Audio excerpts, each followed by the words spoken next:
La loi de pluralité en mathématiques correspond à un grand résultat qui s'appelle, c'est en fait un résultat qu'on appelle en métamathématiques, qui s'appelle le théorème de Gödel. Que dit le théorème de Gödel? Il dit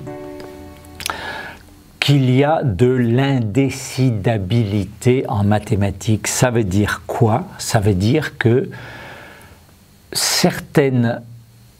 ça veut dire notamment, ou ça implique que certaines propriétés mathématiques ne sont ni vraies ni fausses, mais sont arbitraires. Donc, cela ouvre la porte à la pluralité, à savoir que si quelque chose est arbitraire, ça veut dire que je peux décider qu'il est vrai, comme je peux décider qu'il est faux et le remplacer par autre chose. C'est-à-dire, on a la possibilité, cela là ouvre la possibilité de plusieurs théories mathématiques alternatives.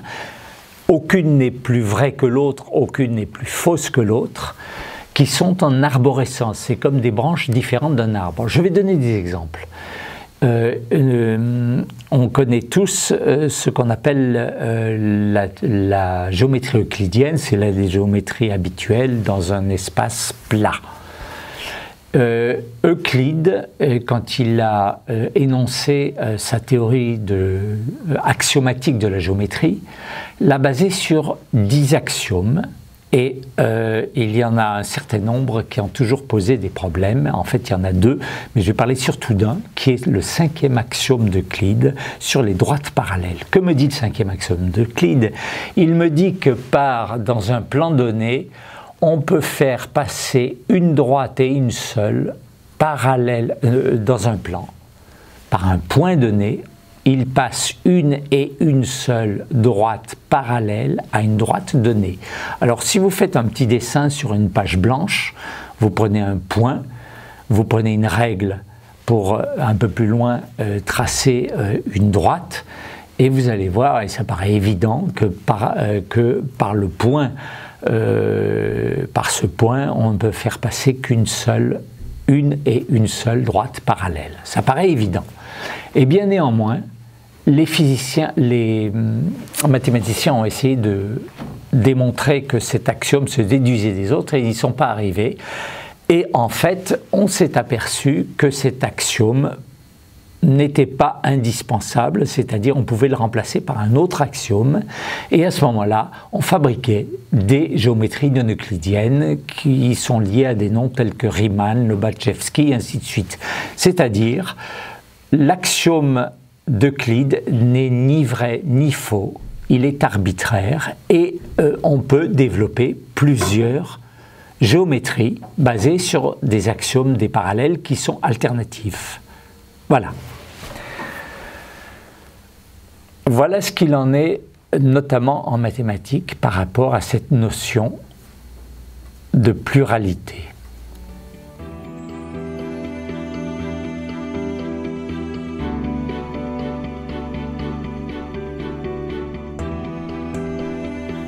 En physique, et notamment en physique quantique, la loi de pluralité, on pourrait dire, est omniprésente. Elle est omniprésente parce qu'on la rencontre dans beaucoup de domaines, sous beaucoup d'aspects, à commencer par le fait qu'il existe beaucoup de particules élémentaires. Donc il y a une grande pluralité. Ces particules élémentaires, protons, électrons, photons, bosons, beaucoup de noms en on, quarks, qui sont à la base d'un certain nombre de particules.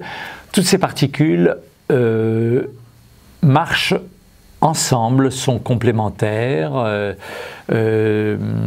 permettent de construire le monde dans sa diversité, et notamment, par exemple, les atomes qui font toute la chimie, et notamment la chimie du vivant. Cette pluralité est importante. Par exemple, on distingue dans les particules les bosons et les fermions, on distingue les hadrons et les leptons. Tout ça forme ce qu'on appelle un zoo quantique avec plein d'animaux et chacun trouve sa place dans une espèce de concert global qui a son importance. Voilà. Cette pluralité, on va la trouver aussi dans les états superposés qui font que, par exemple, quand on mesure un objet quantique, eh bien, il pourra donner tel ou tel résultat de mesure. Avant, il était dans une forme de pluralité que l'on appelle un état superposé, un état quantique. Voilà. On va la pluralité, on va aussi la trouver dans la diversité des forces fondamentales. Alors on connaît les 4 forces traditionnelles, les 4 interactions fondamentales qui sont la force électromagnétique, la force nucléaire forte et la force nucléaire faible, auxquelles on rajoute la gravitation, la gravité, et auquel en fait on devrait rajouter 2 autres forces aujourd'hui, bien que en général on les oublie. La première, c'est celle qui correspond au champ de Higgs. On a découvert le photon de Higgs il n'y a pas très longtemps. Eh bien, c'est aussi une force fondamentale qui permet aux particules d'acquérir leur masse. Et une autre force fondamentale, pas connue du tout, mais dont on connaît l'existence pour l'avoir vérifiée, c'est ce qu'on appelle l'énergie noire, qui fait que l'expansion de l'univers s'accélère alors qu'on s'attendait à ce qu'elle se ralentisse au fil du temps sous l'effet justement de la gravité. Voilà, donc ça nous fait en fait au moins 6 forces, 6 interactions fondamentales. C'est donc une certaine pluralité. Un autre exemple, évidemment, basé sur cette pluralité des particules élémentaires, eh bien, c'est la richesse chimique, la richesse des corps chimiques, qui est d'ailleurs qui a donné lieu à ce qu'on appelle le tableau de Mendeleïev, qui classe les éléments, les corps chimiques. Voilà. Donc la nature est vraiment basée sur la pluralité, sur une loi, on va dire, de complexité ou de diversité.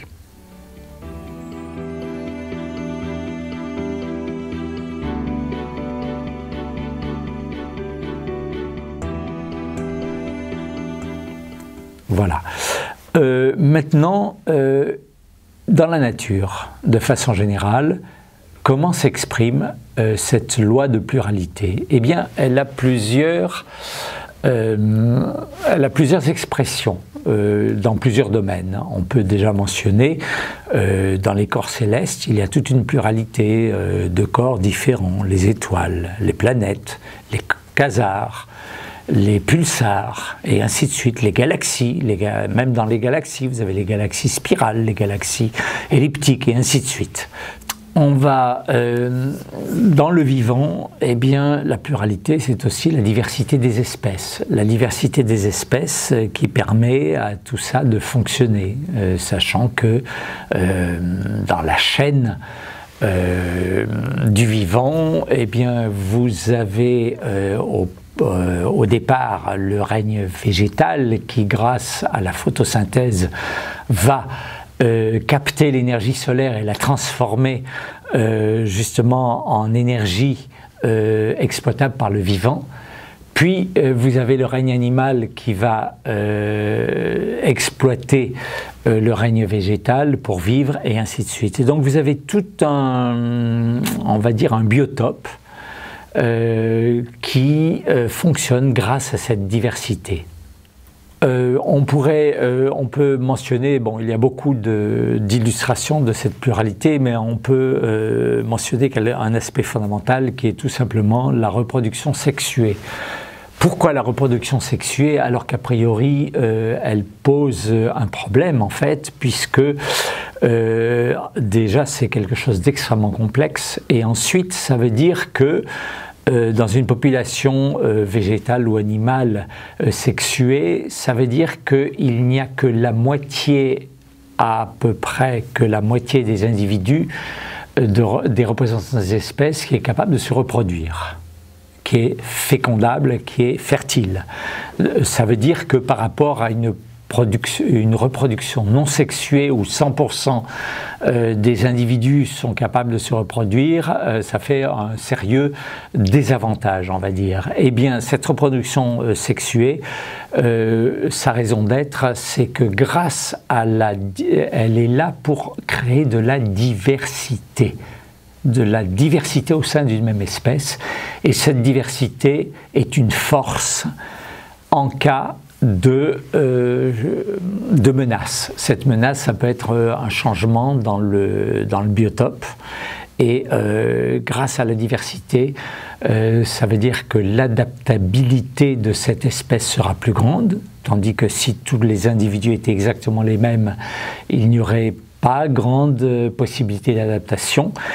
Et d'autre part, ça veut dire que s'il y a un agent pathogène, peut-être qu'au sein de cette population, la diversité des systèmes immunitaires fait qu'un certain nombre d'individus résisteront à l'agent pathogène, et l'espèce en tant que telle survivra.